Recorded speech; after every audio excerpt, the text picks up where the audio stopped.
तो उनके पाकिस्तान के 2 सैनिक आए आकर के हमारे जवानों के शरीर के अंदर गोलियां दागने लगे। तो मैं बेहोश था, लेकिन इतना बेहोश नहीं था कि उनको सुन ना सकूं या देख ना सकूं। तो जो मेरे सामने वाले साथी को जो सीने में आकर 4-4 5-5 जो राउंड के ब्रस्ट मारे, डेड बॉडी ऐसे उछलती थी ऊपर की तरफ, सामने वाले को मारा, बगल वाले को मारा, मैं भी इस तरह से ऐसे पड़ा हुआ था। उसने फर्स्ट में यहाँ पर ब्रस्ट मारा, फिर मेरे पैर में 2 जगह पे मारा। उसको मैं देख रहा हूँ कि धुआं निकल रहा है, लेकिन उस गोली की पीड़ा को चुपचाप पड़ा सहता रहा और उनको यकीन हो गया कि इनमें से कोई जिंदा नहीं। फिर बहुत गालियां दी, बूट की ठोकरें मारी। फिर काफी देर के बाद में उनका जो कमांडर था उसने बोला कि इनके वेपन उठा लो और नीचे जो हिंदुस्तान का पोस्ट है उसके ऊपर दूसरे जो उनके साथी थे उनको सूचना दिया, उसके ऊपर हमला कर दो। फिर ये आवाज भी सुनी तो मुझे लगा कि यार आज तो मेरी पूरी टीम खत्म हो जाएगी। तब ऊपर वाले से एक ही प्रार्थना करी कि मुझे इतने जिंदा रख दे कि मैं अपने साथियों तक सूचना दे सकूं और उनको बचा सकूं। और ये सत्य है कि अगर निस्वार्थ भाव और सच्ची श्रद्धा से उस परम पिता परमेश्वर को याद करते हो तो शक्ति जरूर साथ देती है। दोबारा से उसके साथी आए, पाकिस्तान के सैनिक आए और हमारे जवानों के शरीर के अंदर गोलियां दागने लगे। उन्होंने फिर उसी रोटेशन से गोली मारी, फिर भी मेरी बाजू में, पैर में गोली मारी। और तब तक एक विश्वास भी मैंने पैदा कर लिया था कि अगर इसने सर और सीने में गोली नहीं मारी, चाहे मेरा हाथ पैर दोनों ही काट करके ले जाए, मैं उफ तक नहीं करूंगा और मैं जिंदा रहूंगा। मैं उस विश्वास की बदौलत आज आपके सम्मुख भी बैठा हूं। उसने आकर के दोबारा से गोली मारी, पर जब एक कदम आगे गया तो उसने राइफल मेरी सीने की तरफ तानी। तब मुझे लगा यार अब नहीं बचूंगा।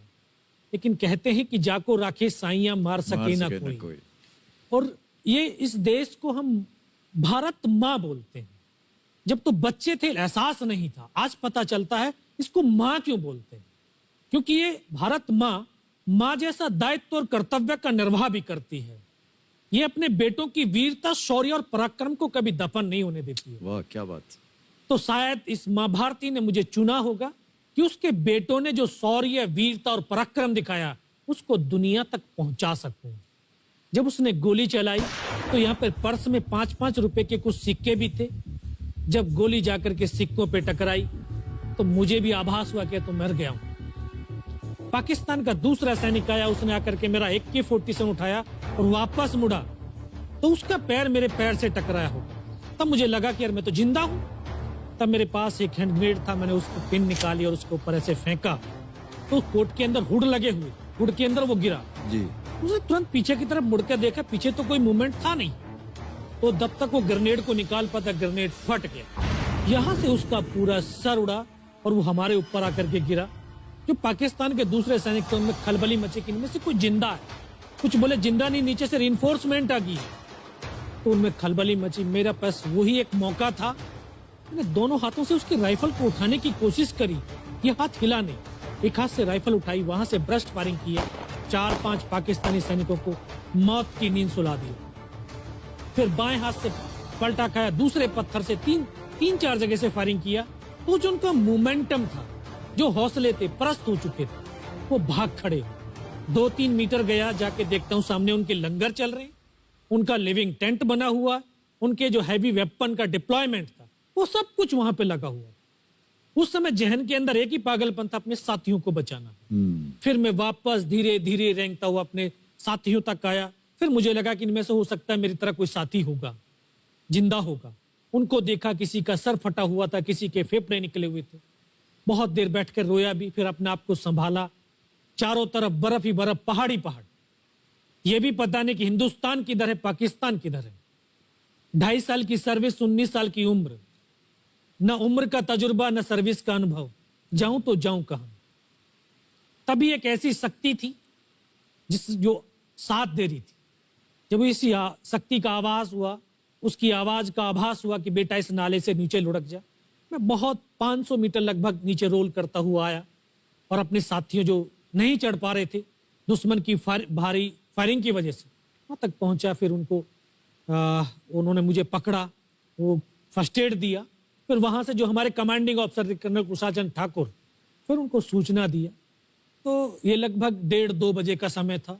वहां से फिर कमांडिंग ऑफिसर तक मुझे ले जाया गया। फर्स्ट एड तो हुआ, लेकिन ब्लड इतना निकल चुका था कि दिखाई देना बिल्कुल बंद हो गया था। जब उनके पास पहुंचा तो उन्होंने बोला, बेटा मेरे को पहचानता मैं कौन हूं? बस अब आवाज सुनाई दे रही है। बोला, मैं तेरा commanding officer colonel Kushal Chand Thakur. मैं, जय हिंद साहब। बहुत तेज सर्दी लग रही है। तो उनका जो लिविंग टेंट था उसमें के अंदर लेटाया, 3-4 स्टॉप जलवाए, थोड़ी सी गर्मी महसूस हुई। मैं कहा, साहब थोड़ा सा पानी पिला दो। बोला, ठीक है पानी पिलाते हैं। तभी डॉक्टर साहब आए गए, उन्होंने ग्लूकोज की बोतल पिलाई, थोड़ी सी एनर्जी महसूस हुई। उन्होंने बोला, बेटा कुछ बता सकता हूं? मैं कहा, सब बता सकता हूँ। तो उनको बताया कि सर ऊपर ये घटनाक्रम हुआ है और ये वहां की इंफॉर्मेशन है। तो लास्ट में उन्होंने बोला कि बेटा जवान की रिक्वायरमेंट क्या है? मैं कहा, साहब जवान की रिक्वायरमेंट अम्युनिशन और फील्ड पट्टी की है। बोला, खाने के लिए नहीं चाहिए? सर भूख नहीं लगती। बस इतना कहते कहते तभी डॉक्टर ने कौन सा इंजेक्शन लगाया, फिर मुझे पता नहीं कहां पर हूं। फिर होश आया 3 दिन बाद, देखा ऊपर पंखा चल रहा है। पता चला कि 92 बेस हॉस्पिटल श्रीनगर, और वहीं से मुझे बेस हॉस्पिटल दिल्ली रेफर कर दिया और 16 महीने तक उस हॉस्पिटल में मैं रहा। 16 महीने तक आपका इलाज चलता रहा? जी। और वहीं पर हॉस्पिटल में ही मुझे पता चला कि 15 अगस्त 1999 को जब ये परमवीर चक्र का जो अनाउंसमेंट हुआ, तो वो वहां पर ही मुझे पता चला। या सर।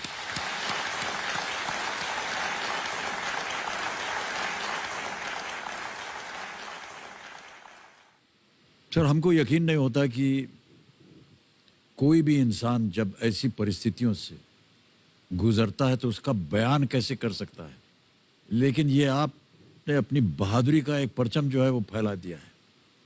15-15 गोलियां आपने खाई हुई अपने शरीर में, और सोच रहे हैं आप केवल देश के बारे में, सर देशभक्ति के बारे में। सैनिक के लिए सैनिक इंपॉर्टेंट नहीं है, उसका राष्ट्र इंपॉर्टेंट है। वो रहे ना रहे, लेकिन उसका राष्ट्र रहना चाहिए।